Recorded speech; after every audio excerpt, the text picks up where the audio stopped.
안녕하세요. 스포츠고니TV의 김민곤입니다.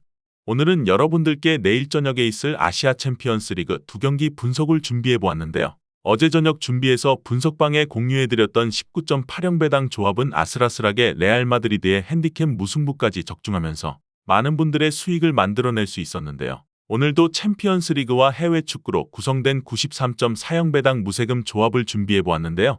배당이 높게 잡힌 만큼 어느 정도 리스크가 있다고 생각되었기에 유튜브가 아닌 분석방에서만 공유해드린다는 점 양해 부탁드리면서 무세금 조합이 받아보시고 싶으신 분들께서는 영상 하단의 고정 댓글을 통해서 분석방에 오시면 받아보실 수 있습니다.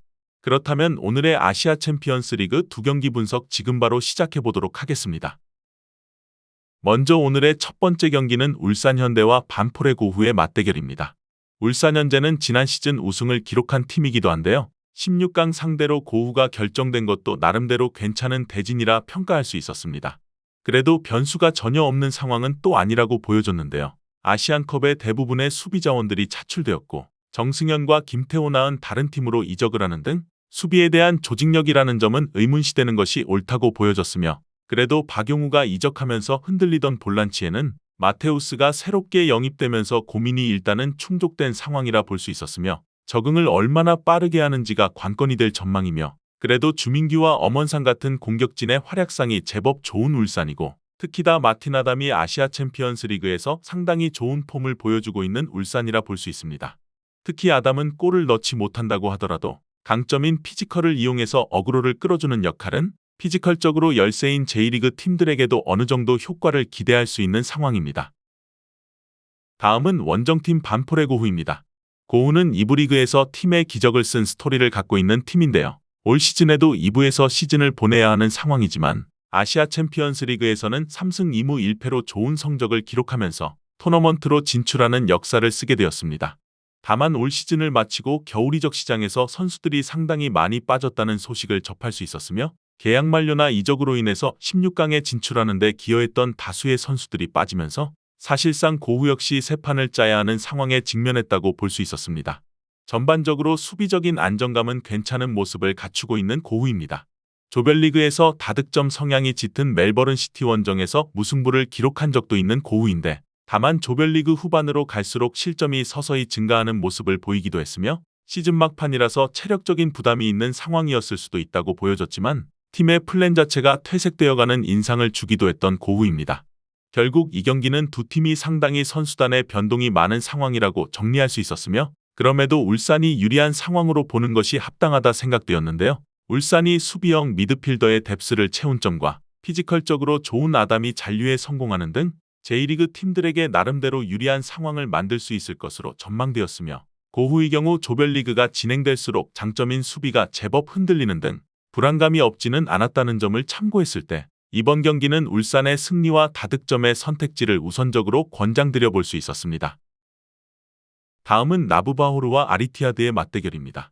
나부바호르는 조별리그에서 아릴라에게 패배한 것을 제외하면 무패를 기록하며 토너먼트에 진출한 상황인데요. 다만 5-1번이로 전력이 크게 상승한 아릴랄과 다를 바 없는 아리티아드를 만난 것이 상당히 까다로운 매치업이 성사된 것은 분명하다 볼 수 있었습니다.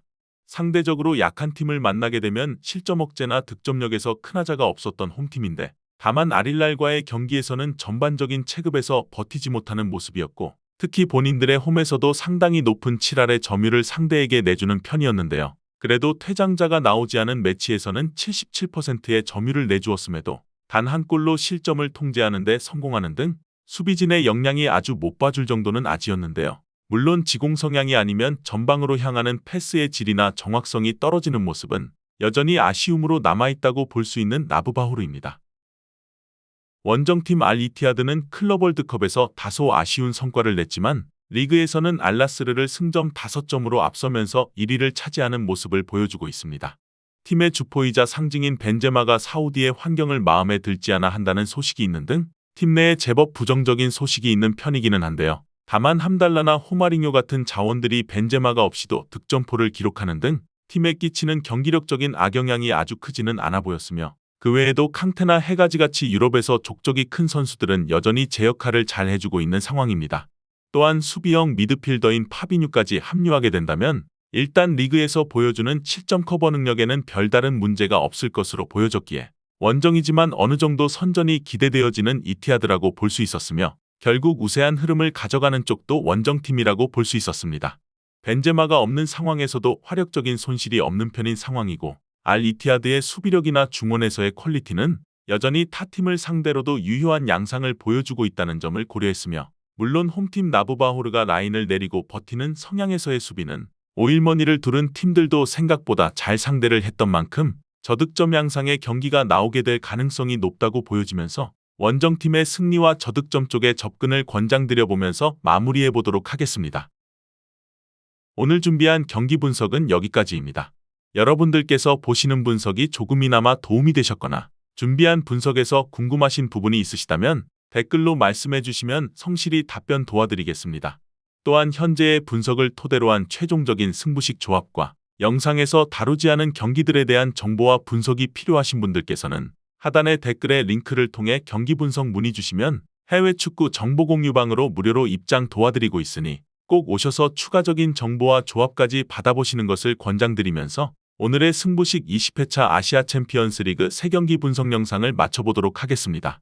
시청해주신 모든 분들 감사합니다.